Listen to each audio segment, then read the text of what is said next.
بسم اللہ الرحمن الرحیم الحمد للہ رب العالمین والصلاة والسلام علی اشرف الانبیاء والمرسلین وعلی آلہ واصحابہ اجمعین اما بعد۔ قرآن حکیم کے 7ویں پارے کی تفسیر کا خلاصہ پیش کر رہا ہوں۔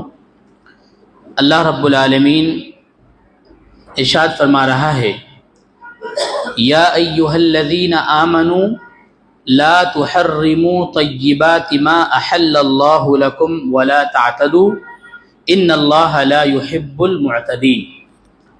اے ایمان والو، اللہ تعالیٰ نے جو پاکیزہ چیزیں تمہارے لیے حلال کی ہیں ان کو حرام مت کرو اور حد سے آگے مت نکلو۔ کیوں؟ یقیناً اللہ تعالیٰ حد سے نکلنے والوں کو پسند نہیں کرتا۔ لا تحرموا طیبات ما احل اللہ رب العالمین کی حلال کردہ چیزوں کو حرام مت کرو۔ اب ایک شخص اللہ رب العالمین کے حلال کردہ چیزوں کو حرام کس طریقے سے کرتا ہے؟ اس کے 3 طریقے ہیں، 3 شکلیں ہیں۔ 3 طریقوں کے بنیاد پر ایک شخص اللہ تعالیٰ کے حلال کردہ چیزوں کو حرام کر لیتا ہے۔ پہلی چیز تو یہ ہے کہ آدمی اعتقادی طور پر یہ سمجھے کہ یہ چیز حرام ہے۔ پہلی شکل کیا ہے کہ آدمی کسی چیز کے بارے میں یہ اعتقاد کر لے، یہ مان لے کہ یہ چیز حرام ہے جبکہ اللہ رب العالمین نے اس کو حلال کیا ہے۔ دوسری شکل یہ ہے کہ بندہ زبان سے یہ چیز کہہ دے کہ میرے لیے یہ چیز حرام ہے، زبان سے کسی چیز کے بارے میں کہہ دے کہ یہ ہمارے لیے حرام۔ اور تیسری چیز عملی طور پر اسے حرام کر لے۔ اب یہاں پر جو کہا گیا یہ 3 شکلیں ہیں، ان 3 طریقوں سے بندہ اللہ رب العالمین کے حلال کردہ چیزوں کو اپنے اوپر حرام کر لیتا ہے۔ اب اگر ایک بندہ یہ اعتقادی طور پر کہے کہ یہ چیز ہمارے لیے حرام ہے جبکہ اللہ نے حلال کیا ہے، اعتقاد ہے اس کا اس بات پر، تو یہ کفر ہے، وہ بندہ کفر کا ارتکاب کرتا ہے۔ کیوں؟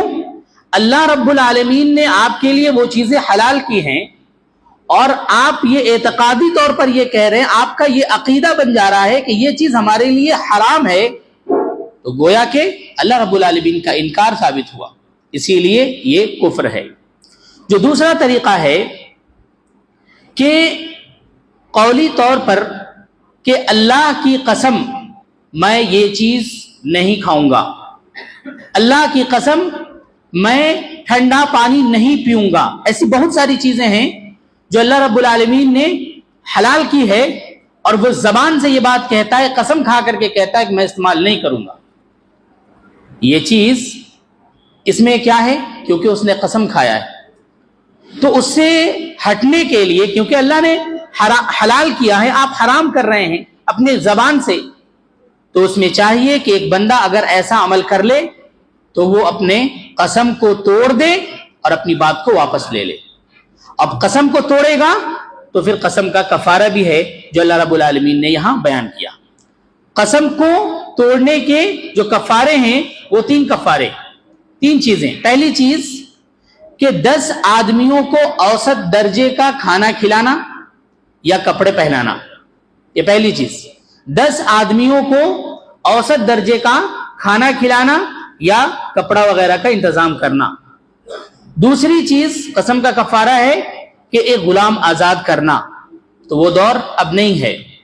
تیسری چیز کہ وہ 3 دن کا روزہ رکھے، اگر کھانا کپڑا وغیرہ کا استعمال، کھانا کپڑا وغیرہ نہیں دے سکتا تو پھر وہ 3 دن کا روزہ رکھے، یہ قسم کا کفارہ ہے۔ تو جو قولی طور پر یہ ہے کہ ایک بندہ اپنی زبان سے اقرار کر لیتا ہے کہ میں یہ چیز نہیں کروں گا، اللہ کی قسم میں یہ استعمال نہیں کروں گا، تو ضروری یہ ہے کہ وہ اپنے قسم کو توڑ دے، اس کا کفارہ ادا کرے اور پھر اس کے بعد اپنی بات سے واپس ہو جائے۔ اور تیسری چیز جو بتائی گئی ہے کہ عملی طور پر اگر کوئی شخص عملی طور پر اپنے اوپر کسی چیز کو حرام کر لیتا ہے اور وہ یہ سمجھتا ہے کہ میں نہ کھاؤں یا یہ کام نہ کروں تو اس کے اوپر ہمیں ثواب ملے گا، تو یہ چیز بدعت ہے۔ ایک بندہ عملی طور پر، جیسے مثال کے طور پہ پیاز اور لہسن نہیں کھا سکتے، ایک بندہ عملی طور پر یہ کہہ رہا ہے کہ میں پیاز اور لہسن کو نہیں کھاؤں گا، اور یہ اعتقاد رکھ رہا ہے کہ ہمارے نہیں کھانے سے ہمیں ثواب ملے گا، تو یہ بدعت ہے، اور ہر بدعت گمراہی ہے۔ اسی لیے ہمیں اس چیز سے بچنا چاہیے۔ یہ 3 طریقے ہیں کہ ان 3 طریقوں کی بنیاد پر ایک شخص اللہ تعالیٰ کے حلال کردہ چیزوں کو اپنے اوپر حرام کر لیتا ہے۔ اس لیے اللہ تعالیٰ نے منع کیا کہ اے ایمان والو، اللہ رب العالمین کے حلال کردہ چیزوں کو حرام مت کرو۔ جو چیزیں اللہ رب العالمین نے تمہارے لیے حلال کی ہیں اس کو حلال جانو۔ اگر کوئی ایسی چیز جو کراہیت کے بنیاد پر تم ناپسند کرتے ہو تو پھر خاموش رہو۔ تمہیں وہ چیز پسند نہیں ہے تو پھر خاموش رہو، استعمال مت کرو۔ لیکن نہیں اعتقادی طور پر، نہ قولی طور پہ، نہ عملی طور پہ آپ کوئی چیز اس میں آگے بڑھائے، اس لیے کہ اگر اعتقادی طور پر اگر آپ حرام کرتے ہیں تو یہ کفر ہے۔ اس کے بعد اللہ رب العالمین یہاں آگے شراب کے بارے میں، شراب اور جوئے کی تفصیل اللہ رب العالمین نے یہاں بیان کیا، اور بہت بہترین تفصیل ہے، یہاں پہ مکمل تفصیل ہے۔ اللہ رب العالمین نے کہا یا ایھا الذین آمنوا انما الخمر والمیسر والانصاب والازلام رجس من عمل الشیطان فاجتنبوه لعلکم تفلحون۔ یہاں بتایا گیا، اللہ رب العالمین نے کہا کہ اے ایمان والو، یقیناً شراب، جوا، اسی طریقے سے انصاب، ازلام، یہ ساری کی ساری چیزیں اللہ رب العالمین نے تمہارے اوپر حرام کی ہے۔ اور پہلے نمبر پہ اللہ رب العالمین نے شراب کو رکھا، اس کے بعد دوسری برائی میسر، تیسری انصاب، چوتھے ازلام، رجس من عمل الشیطان، تو شراب کو سب سے پہلے نمبر پہ رکھا۔ گویا کہ حدیث ہے کہ جتنی بھی خبیث چیزیں ہیں ان تمام خبیث چیزوں میں شراب کو ام الخبائث کہا گیا ہے۔ تمام خبیث چیزوں کی ماں کس کو قرار دیا گیا؟ شراب کو۔ تو شراب بہت بری چیز ہے۔ اللہ رب العالمین نے یہاں شراب کا ذکر انصاب کے ساتھ کیا ہے۔ انصاب کسے کہتے ہیں؟ انصاب کہتے ہیں حجارۃ کان اہل الجاہلیہ یذبحونہا تعظیما۔ انصاب یہ ایک ایسا پتھر ہے جس میں زمانے جاہلیت میں لوگ اس پتھر کے سامنے اپنی قربانی کے جانور کو لے کر کے جاتے تھے اور وہاں ذبح کرتے تھے، قربانی کرتے تھے۔ یہ عقیدہ تھا جو کہ شرکی عقیدہ ہے۔ یعنی خمر، شراب کا ذکر اللہ رب العالمین نے کس کے ساتھ کیا؟ بت کے ساتھ کیا۔ اور ازلام کسے کہتے ہیں؟ ازلام کہتے ہیں زمانے جاہلیت میں ایک طریقہ ہوتا تھا تقدیر معلوم کرنے کا۔ 3 تیر لیتے، اس کے اوپر ایک تیر پر لکھتے افعل، تو کام کر، دوسرے پہ لکھتے لا تفعل، تو کام مت کر، اور تیسرے پہ لکھتے خالی، اور اس طریقے سے آنکھ بند کر کے ایک تیر کو اٹھاتے۔ اگر اس میں لکھا ہوا ہوتا افعل تو گویا کہ ان کا یہ عقیدہ بن جاتا کہ یہ کام کرنا اب ہمارے لیے بہتر ہے، اور اگر وہ تیر اٹھاتے جس میں لکھا ہوتا لا تفعل، تو کام مت کر، تو وہ کام نہیں کرتے تھے، اور جس میں خالی ہوتا تھا تو پھر دوبارہ سے ایسا عمل کرتے تھے۔ گویا کہ تقدیر معلوم کرنے کا یہ ایک طریقہ انہوں نے ایجاد کیا تھا، اور وہ چیز تھی ان کے پاس۔ اللہ رب العالمین نے شراب کا ذکر اور جوئے کا ذکر ان زمانے جاہلیت کے 2 برے فعل سے اور 2 برے حرکتوں سے اللہ رب العالمین نے کیا، اور اس عجیب و غریب حرکت سے یہ لوگ اس سے ایک برکت حاصل کرتے تھے۔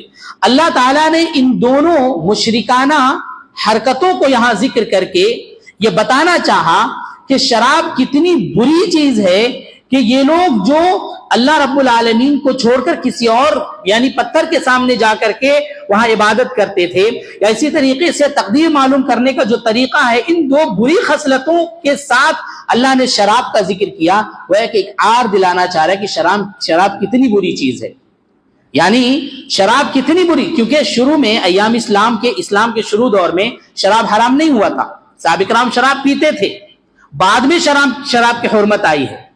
تو زمانے جاہلیت کی جو بتیں اور بت ہیں اور یہ جو طریقہ تھا یہ اس وقت تک جب شراب حرام نہیں ہوا تھا اس وقت تک صحابہ کرام کو یہ معلوم تھا کہ یہ جو ازلام ہے اور یہ جو انصاب ہے یہ بری چیز ہے، یہ شرکی افعال ہے. تو شراب جب حرام ہوا تو یہ بول کر کے اللہ رب العالمین نے حرام کیا کہ وہ بری چیز جو وہ بری خصلتیں ان کے اندر تھی، شراب اسی طریقے سے بری چیز ہے.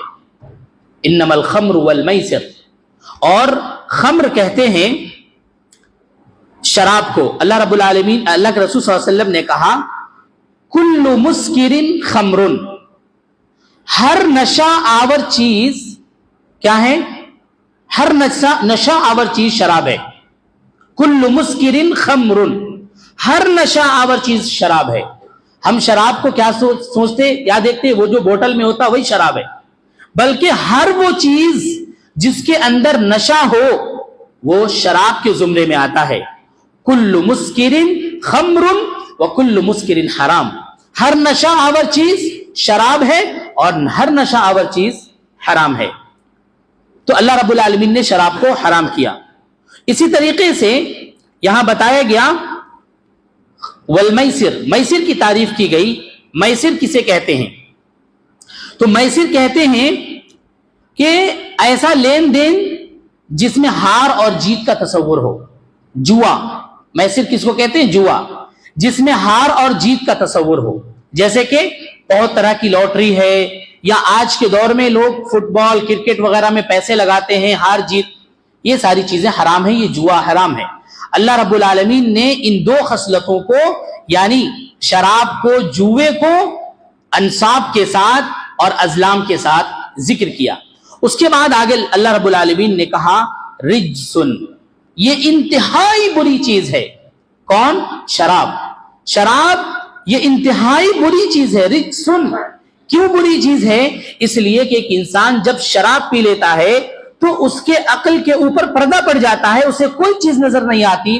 وہ شراب پی کر وہ نالے پر سو جاتا ہے، وہ شراب پی کر اپنے گھر میں آتا ہے تو بال بچوں کو مارتا ہے، پیٹتا ہے. ایسی بہت ساری برائیاں ہیں جو شراب پی کر کے ایک انسان آتا ہے تو دنیا کی ساری برائی کر لیتا ہے. اسی لیے اللہ رب العالمین نے ام الخبائث کہا اور کہا رجسن، یہ انتہائی بری چیز ہے. من عمل الشیطان، اللہ رب العالمین نے کہا. رجس کہنے کے بعد من عمل الشیطان، یہ شراب، یہ جوا، یہ شیطانوں کا عمل ہے. اور شیطانوں کا عمل یقیناً بہت برا عمل ہوتا ہے، وہ اچھے عمل کی طرف آپ کو راغب نہیں کرے گا، بلکہ رجسن بری چیز ہے اور عمل الشیطان شیطان کا عمل ہے. اللہ رب العالمین نے آگے کہا فجتنبوہ، ان تمام چیزوں سے تم اجتناب کرو. یہ فجتنبوہ کا جو لفظ اللہ رب العالمین نے یہاں لایا، اجتناب جن سے ہے، جنبن پہلو کو کہتے ہیں. جس طریقے سے ایک پہلو دوسرے پہلو سے نہیں مل سکتا، ایک کنارہ دوسرے کنارے سے نہیں مل سکتا، اللہ رب العالمین یہ لفظ لا کر کے یہ بتانا چاہا کہ تم ایسے اجتناب کرو جیسے کہ ایک مومن شخص شراب کو نہیں پا سکتا، شراب نہیں پی سکتا، اس طریقے سے دور رہنا ہے. فجتنبوہ، ان تمام بری چیزوں سے اس طریقے سے اجتناب کرو جیسے کہ ایک کنارہ دوسرے کنارے سے نہیں ملتا، اتنا دور رہنا ہے ہمیں. اور اس کے بعد اللہ رب العالمین نے معلق کیا لعلکم تفلحون، تب جا کر کے تم کامیاب ہوگے. ان تمام چیزوں سے اگر تم بچو گے، انما خمر سے، شراب، جوا، اسی طریقے سے وہ پتھر جس کی لوگ عبادت کرتے، ازلام، اسی طریقے سے رجس من عمل الشیطان، ان تمام چیزیں اللہ رب العالمین نے جو اس آیت میں ایک ایک کر کے اسٹیپ بائی اسٹیپ بتایا. ایک شراب کو حرام کرنے کے لیے اللہ رب العالمین نے شراب کو حرام کرنے کے لیے کتنی مثالیں دی. تو گویا کہ شراب اور یہ تمام کی تمام چیزیں ہمارے اوپر حرام ہے. اس کے بعد آگے اللہ رب العالمین کہتا ہے انما یرید الشیطان ان یوقع، یہ شیطان تو چاہتا ہے کہ تمہارے درمیان داخل کر دے کس چیز کو؟ عداوت کو، والبغضاء، بغضا کو. دو چیزیں اللہ رب العالمین نے بیان کی. شیطان کیا چاہتا ہے؟ شراب میں مبتلا کر کے، شراب پلا کر کے شیطان یہ چاہتا ہے کہ آپ کے درمیان عداوت ڈال دے اور بغضا ڈال دے. عداوت تو آپ جانتے ہیں، عداوت یعنی دشمنی، اور بغضا دو لفظ ہے، بغض اور اسی طریقے سے بغضا. اللہ رب العالمین نے بغض کو یہاں پر نہیں لایا، بغضا کہا. بغض کہتے ہیں حال تقبل الزوال، بغض کہتے ہیں ایسے کینہ کو، ایسے دشمنی کو جو ختم ہو سکتی ہے. اگر کوئی شخص کسی سے دشمنی کر لیا تو وہ کبھی نہ کبھی ختم ہو جائے گی اگر وہ مصالحت کرنا چاہتا ہے تو، اس کو کہتے ہیں بغض. اور بغضا کہتے ہیں ایسے کینہ کپٹ کو جو کبھی ختم نہ ہو. بغضا کہتے ہیں ایسے کینہ کپٹ کو، ایسی دشمنی کو جو کبھی ختم نہ ہو. آپ مصالحت تو کر لیے، 1 مہینے 2 مہینے کے بعد پھر اس کی چنگاری بھڑک جاتی ہے، کوئی ایسی چیز آ جاتی ہے جس سے پھر سے وہ چیز تازہ ہو جاتی ہے، تو بغضا کہتے ہیں. شیطان چاہتا ہے شراب پلا کر کے اور جوئے میں مبتلا کر کے کہ وہ تمہارے درمیان، بھائیوں کے درمیان دشمنی پیدا کر دے، اور بغضا خطرناک دشمنی پیدا کر دے جو کبھی ختم نہ ہونے والی چیز ہے. فی الخمر والمیسر ویصدکم، اور شیطان روکتا ہے کس چیز سے؟ ذکر اللہ، اللہ کے ذکر سے، وعن الصلاۃ، اور نماز سے. شیطان روکتا ہے ان ساری چیزوں میں مبتلا کر کے. اللہ رب العالمین نے یہاں جو لفظ استعمال کیا ہے صد ویصدکم، اور اسی کا ایک لفظ ہے ویمنعکم، منع کرنا، اور اس کا بھی معنی ہے ویصدکم، منع کرنا. اللہ رب العالمین نے منع یمنع کا لفظ ذکر نہیں کیا بلکہ کہا ویصدکم. تو منع میں وہ چیزیں ہیں جو ایسے ہی ہم نے کسی چیز سے روک دیا، منع کر دیا. ویصدکم کہتے ہیں منع کرنا، بائی فورس منع کرنا. یعنی یہ شیطان آپ کو اللہ رب العالمین کے ذکر سے اور نماز سے بائی فورس آپ کو روک رہا ہے. کس چیز سے؟ شراب میں مبتلا کر کے.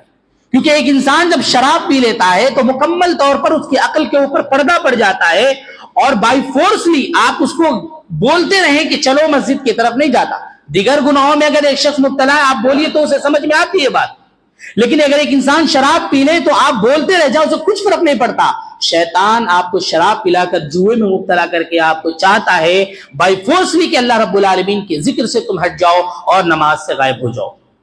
اللہ رب العالمین نے یہاں پر آخر میں صلاح کا جو لفظ ذکر کیا ہے اور شروع میں خمر کا لفظ ذکر کیا ہے. کیوں؟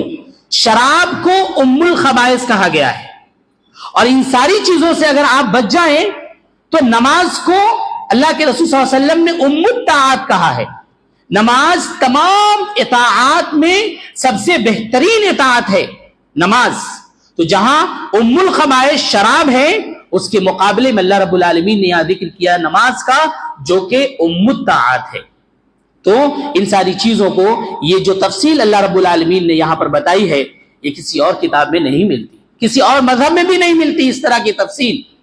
یہ تفصیل اور اس طرح کے اور بھی بہت سارے ٹاپکس پہ اللہ رب العالمین نے قرآن مجید میں جو چیزیں بیان کی ہیں وہ انسان کی عقل حیران رہ جاتی ہے. یہ چیزیں قرآن حکیم میں موجود ہیں.